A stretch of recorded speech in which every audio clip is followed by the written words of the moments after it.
주제 반석 위에 집을 지은 사람. 마태복음 7장 24절. 서론 인생의 집, 반석 위에 세우기.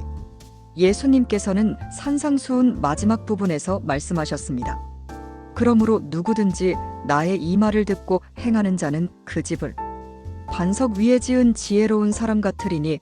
마태복음 7장 24절. 이 말씀은 인생을 어떻게 건축해야 하는지에 대한 통찰을 줍니다. 인생은 집 짓기와 같습니다. 누구나 자신만의 집을 짓지만 어떤 기초 위에 세워지느냐에 따라 결과는 달라집니다. 오늘 우리는 이 말씀을 통해 인생과 교회를 어떻게 세워가야 하는지 묵상하려 합니다. 반석 위에 지은 집과 모래 위에 지은 집의 비유는 삶 전체에 대한 교훈을 담고 있습니다. 본론 1 결단. 반석 선택의 첫걸음. 집을 지을 때 가장 먼저 할 일은 어디에 지을지 결정하는 것입니다. 모래 위에 짓는 것은 당장 쉽지만 무너질 수밖에 없습니다. 반면에 반석 위에 짓는 것은 더 많은 노력이 필요하지만 견고합니다. 우리 인생도 마찬가지입니다. 어떤 결정을 내리느냐에 따라 인생은 달라집니다. 예수님의 말씀을 삶의 기초로 삼기로 결단하는 순간 우리는 반석 위에 기초를 놓는 것과 같습니다. 세상의 유혹은 우리를 모래 위로 이끌 수 있지만 지혜로운 사람은 예수님의 말씀을 따라 반석 위에 삶을 세웁니다. 개화 젊은 시절 저는 강변 모래사장에 오두막을 지었습니다. 주변 사람들은 모두 저를 부러워했습니다. 그러나 어느 날 거센 폭풍우가 몰아쳤습니다. 오두막은 순식간에 무너져 내렸습니다. 반면 언덕 위 반석 위에 집을 지은 친구는 오랜 시간 땀을 흘려야 했습니다. 폭풍우 후 그의 집은 굳건히 서 있었습니다. 저는 깨달았습니다. 진정한 가치는 굳건함에 있다는 것을요. 우리의 결단도 마찬가지입니다. 당장의 편안함보다 영원한 가치를 선택해야 합니다. 본론 2 충성. 벽돌을 쌓아 올리는 손길. 결단은 시작일 뿐입니다. 현실로 만들기 위해서는 끊임없는 충성이 필요합니다.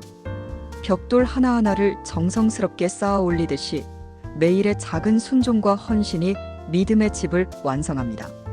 충성은 매일 드리는 기도, 예배, 사랑의 섬김 속에 드러납니다. 작은 일에 충성된 자가 큰 일에도 충성될 수 있습니다.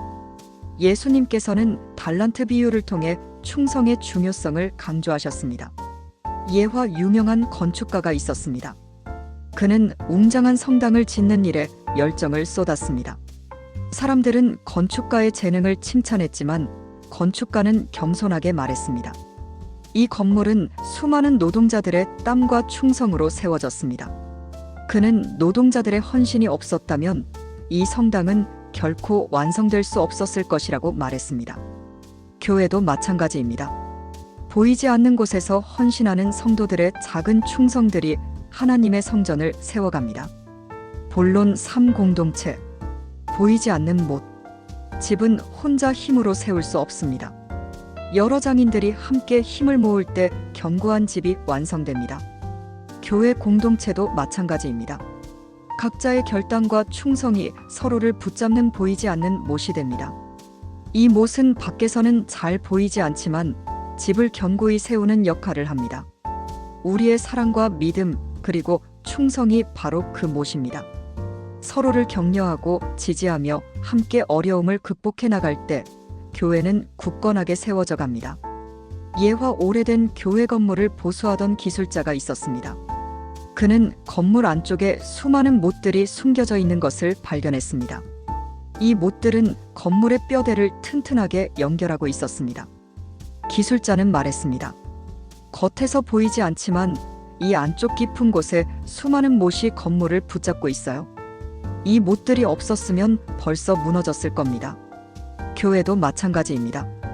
겉으로 드러나지 않는 성도들의 헌신과 사랑, 격려와 지지가 교회를 붙잡고 있습니다. 본론 4 우리는 주님의 집을 세우는 건축가. 하나님께서는 우리를 단순한 소비자가 아닌 주님의 집을 세우는 건축가로 부르셨습니다. 주님의 집을 세우는 일은 모든 성도에게 주어진 부르심입니다. 우리는 날마다 결단하고 충성하며 주님의 꿈을 함께 세워가는 건축가들입니다. 각자의 재능과 은사를 활용하여 교회를 섬기고 세상에 하나님의 사랑을 전파하는 것이 우리가 해야 할 일입니다. 예화 어느 신사가 건축 현장을 방문했습니다. 그는 돌을 다듬고 있는 3명의 인부에게 질문했습니다. 지금 무엇을 하고 있습니까? 첫 번째 인부는 돌을 깎고 있습니다 라고 대답했습니다. 두 번째 인부는 벽을 쌓고 있습니다 라고 했습니다. 세 번째 인부는 저는 하나님께 드릴 웅장한 성전을 짓고 있습니다 라고 말했습니다. 신사는 세 번째 인부의 대답에 감명을 받았습니다. 우리는 단순히 돈을 벌기 위해 일하는 사람이 아니라 주님의 나라를 건설하고 주님의 사랑을 전하는 건축가입니다. 결론, 매일의 결단과 충성을 통해 예수님께서는 우리에게 인생을 집 짓는 일에 비유하시며 교훈을 주셨습니다.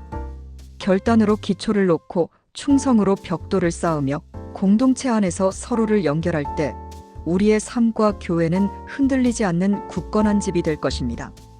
오늘 우리는 우리 자신을 되돌아보고 질문해야 합니다. 나는 지금 어떤 결단 위에 서 있는가? 나는 어떤 충성으로 벽돌을 쌓고 있는가? 나는 공동체를 굳건히 붙잡는 못이 되고 있는가? 사랑하는 성도 여러분, 우리 모두는 주님의 집을 세우는 건축가로 부름받았습니다. 오늘 하루도 굳건한 집을 세우는 지혜로운 자로 살아가시기를 축복합니다. 아멘.